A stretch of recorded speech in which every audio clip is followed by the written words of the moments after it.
Good morning. Hi, everybody. I'm back. Today, throat chakra. Okay? The throat chakra is the center of expression, being able to express yourself honestly, with truth, with passion and confidence, and saying what's really on your mind. We are discussing bogus HIV. So we're going to be addressing some issues today that might sound a little harsh to some.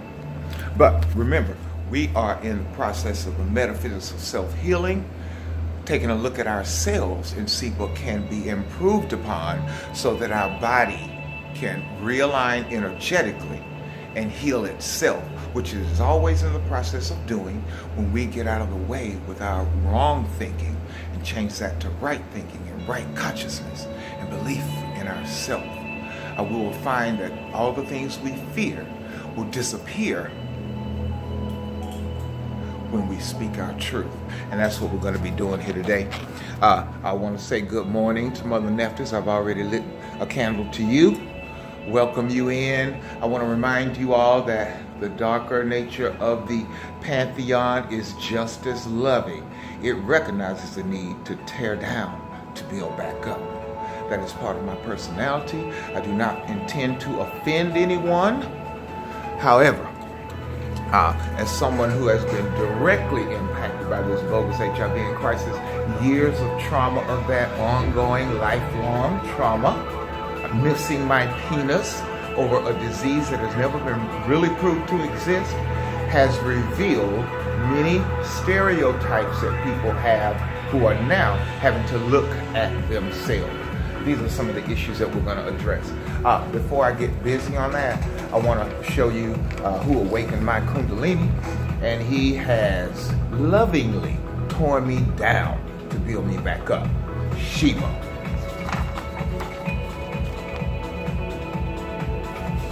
Let's see if I can get a better picture on that. There he is. I've taught online about Shiva, how he cut off a man's head one time for judging his behavior. The lessons that he teaches is that what you put down or look down on in others sometimes might be part of yourself. So in my breaking down process, that's exactly what happened. People, when I was younger, that I looked down upon, I realized I was just like them. Okay? So this is very important to recognize.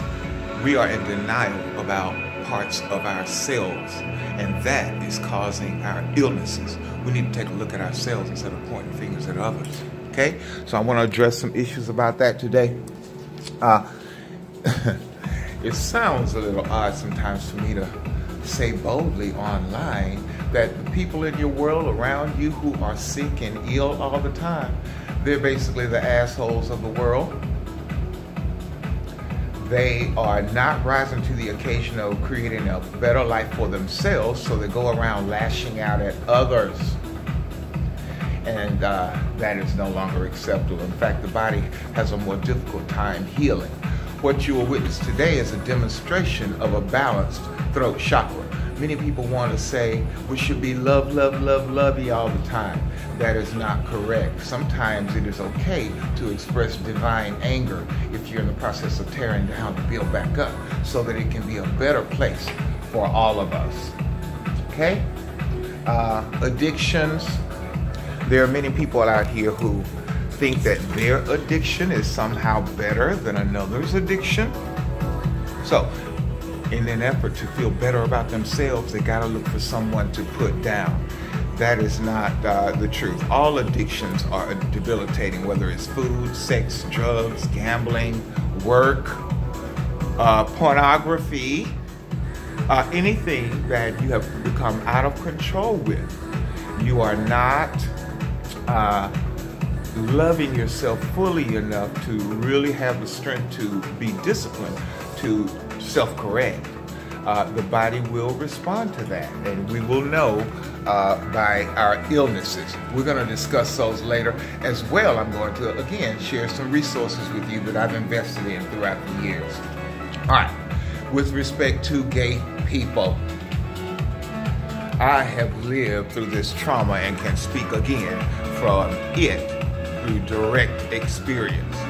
This idea of wearing boldly and proudly your HIV negative badge of honor.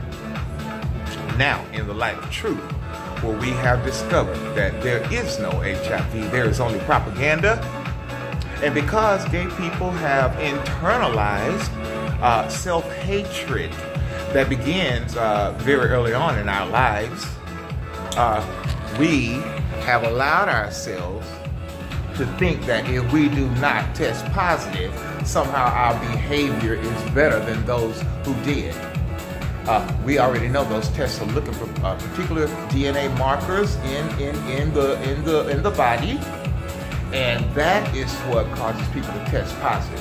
Those proteins that are being tested for, our scientists will get into the bottom. Some of that has something to do with melanin. We will get to the bottom of it. It might be in Dr. Banks' book, The Slow Death of the Cancer AIDS Paradigm, and that eukaryotic cell I mentioned on yesterday. So, unpin your HIV badge of honor. You are no better. Your sexual behavior and practices are no more, righteous than anyone else who's received that diagnosis. We need to release those people from shame and guilt. If you are sitting out there and you've gotten that diagnosis and you are under the influence of those toxic drugs, you might want to look into the research on my site, consciousdoctor.com, that's consciousdr.com, and re-educate yourself. Stop buying into the idea that you do not have a right to love yourself, because I can assure you that you do. I'm sitting here right in front of this camera. You can clearly see that I am 100% healthy because I took my power back. I stopped allowing others to tell me how to feel about who I am and what I'm about. I know me better than anyone else. All right, next topic, homophobia. I didn't want to say this yesterday, but the spirit of Bobby Hemmett got inside me, and I just can't hold it back anymore. Homophobia has been proved in Harvard research studies and others, with 5,000 subjects, men and women, that homophobia is hidden homosexuality.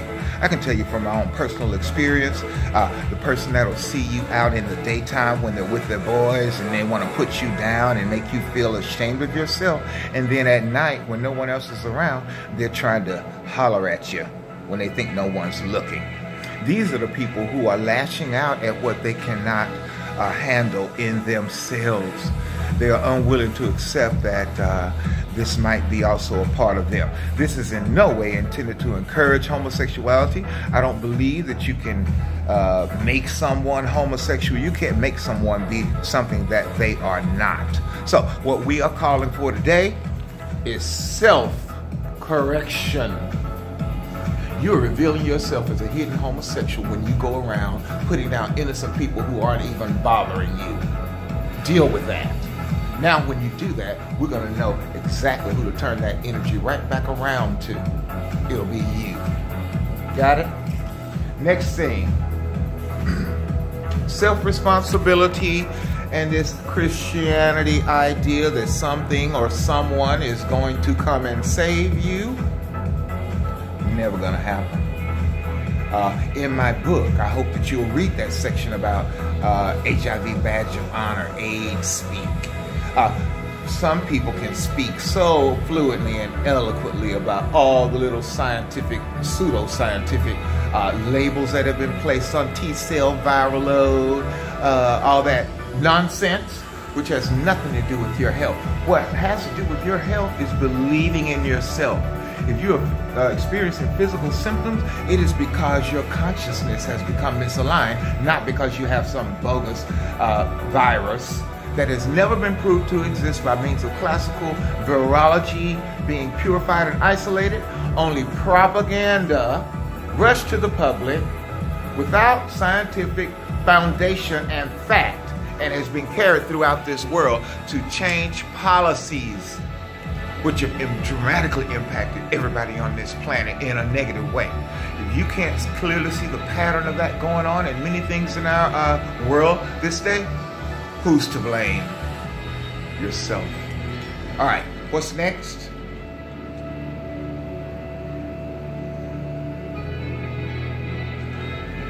let us begin to stop blaming white people for all the troubles of the world. Yes, their behavior has demonstrated that they have some sort of agenda that I believe is rooted in the insecurity. Our ancestors are the progenitors of culture and civilization on this planet. And you'll turn on these television shows, History Channel and such, and they'll be all in India somewhere giving credit for knowledge that our ancestors brought to this world. There are those of us like myself who are out here and aware of that. In fact, a while back, when I was in conscious groups before I came to Facebook, as I said, many of us were awakened many years before so that we can be here at this time. The star seeds, the indigo children. You can see us on YouTube coming to the fore now. A lot of them have a little bit more of a love mentality than I do. But remember who my cosmic mother is? Nephthys. Okay? Sometimes we have to tear down to build back up. White people are not responsible for your not believing in yourself.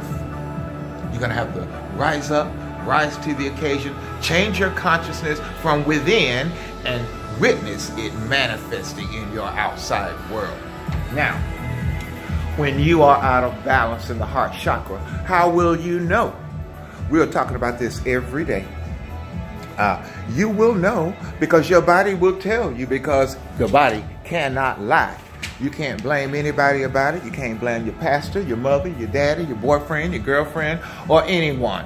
You must see yourself on this body chart. We have been talking about the principles. We have already explored the lower self. All is one in the root chakra, honoring one another in our sexual behavior and practices and attitudes at the sacral chakra, respecting yourself, taking back your power from those who have taken it from you, vampire your energy. Learn to say no. And in the heart chakra, love is divine power, but we have also discussed that there are different types of love. It's none of this turn the other cheek, lovey-dovey, and then allowing yourself to be abused. No. Take back your power. Stand up for yourself. Energy will clear in that area, and then we can move into the higher sphere at the heart. Unconditional love, not manipulation. Today, we're in the throat chakra. Surrender your personal will to divine will. Many of our personal will is to be safe all the time, to not stand up for ourselves and tell the truth of our lived experience, as I'm doing today. This is something that we all must do in order for the collective consciousness to change and this world to become a better place for all of us to live. In the throat chakra, again, that color is blue.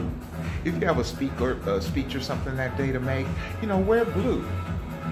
A blue turban on your head. Maybe some blue crystals.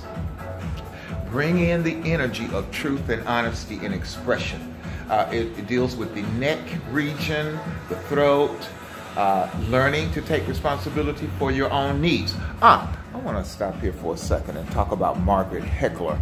This is the Health and Human Services Director during the time of the announcement of the so-called probable cause of AIDS was HIV. Well, if you'll notice, and it is available on YouTube, she was clearing her throat the whole time she was up there talking. And we have learned through the understanding of consciousness, you can find this also in Louise Hay's book, that the inability to speak up and speak the truth to authority can cause imbalances in the throat chakra. You don't hear me coughing, you don't hear me clearing my throat, because I'm speaking truth to you today. Now, the spiritual lesson we're to learn from the throat chakra is to confess, to surrender personal will to divine will. Have faith in yourself, truthfulness over deceit. If you have a sore throat, mouth ulcers, scoliosis, swollen glands, thyroid dysfunctions, laryngitis, voice problems, gum or tooth problems, or TMJ, guess who is at fault? You. All right? The mental and emotional issues associated with this are personal expression, of course, creativity, addictions, criticism, faith, decision-making, and a lack of authority over yourself. All right, information is stored in that throat chakra about self-knowledge. It determines your attitudes, your ability to hear the truth. Some people just don't want to hear the truth. They want to pretend that it's not happening. That will manifest as bodily illness. Who's responsible? No one but you. All right? The areas of the body that are governed by this throat chakra, remember we said the other day that all of the chakras work together. However, we can generally pinpoint the chakra that governs the organ that is in dysfunction by the one that's closest to it. However, areas governed by the throat chakra are the throat, the trachea, the neck vertebrae, the mouth, and the teeth. The hypothalamus and the parathyroid glands are also impacted by imbalances in this chakra. Okay, that takes care of that. So, in contemplation and meditation, we are taking a look at ourselves, what's going on around us in our world that has caused us to be physically ill. Today I want to share some books. I'm going to rush through them. If you have a pen and paper, please write these down. I'm not going to elaborate on the book. I just want to give you the title, say a little bit about it, and move on. So this presentation today can be over in preparation for tomorrow, where we'll be talking about the Anja chakra, 360-degree vision. Okay, you are becoming a galactic human. We cannot expect to ascend into the multiverse until we get ourselves together down here on Earth. This book is excellent. Virginia Essen, You Are Becoming a Galactic Human. Take a look into it. You'll notice in my presentations, particularly balance shall be restored. Toward the end, I talk about astral travel, some of my experiences. Those of you who are awakening, you had these experiences when you were a little baby. We've been conditioned away from that side of ourselves, but during this awakening time, you're having experiences. If you want to have more and understand techniques, this was excellent for me. I have many books like this, How I Learned Soul Travel by Terrell Wilson, the William Powell books about astral projection. This one's about being out of the body, and it gives great detail. I want to mention also, we don't want to get caught up in other people's methods of meditation and whatnot. You can create your own. If you are a goddess, you actually have the ability to do that, believing in yourself. Okay, the next book, many people are interested in crystals. Crystals and stones have metaphysical properties. This one is called Love Is in the Earth. Excellent book. Many diagrams, much explanation. Ekankar, the keys to the spiritual worlds. It's a funny story how a book like this came into my awareness. It was in a bag, a garbage bag of many books. And I saw that book, I said, Well, when I read that book, my invitations to leave my body, I was too fearful to do. But one day, I just said, the next time I have that experience, I go into vibrational phase, I'm going to let go. Because I know that silver cord is attached, and I'm going to come back in my body. And since then, the world has opened up. The internal world, the spiritual world. Who we really are by location. All the psychic abilities we're going to address a little bit more on tomorrow in dealing with that Anja chakra, third eye chakra. The descent of the dove. We're talking about Christ consciousness, energy. This is something that's a part of you. This book was interesting. New Teachings for an Awakening Humanity. Now, this is really important. We have got to stop blaming other people for how we feel. The truth is, we actually have a choice in how we react to anything going on in our environment. It's up to us how we feel. This book helped me when I was going into the public teaching school arena in the rougher side of town. And I'd allow myself to get upset by things that were said to me, things that were done, resources that were not available. But if I was going to last longer than 2 weeks, something had to change. And I didn't educate myself all of my life to be run away by anybody. That is not my nature, and I know it's not yours. So we are taking about our spiritual power, belief in ourselves, becoming God, goddess on this planet, because that is who we are. I'll see you all tomorrow. I am the Conscious Doctor, Rainbow Warrior, Damien Q. Lester, Dr. Kabir, Amin Ra, Anpu Asar, Set Harakti. Goodbye.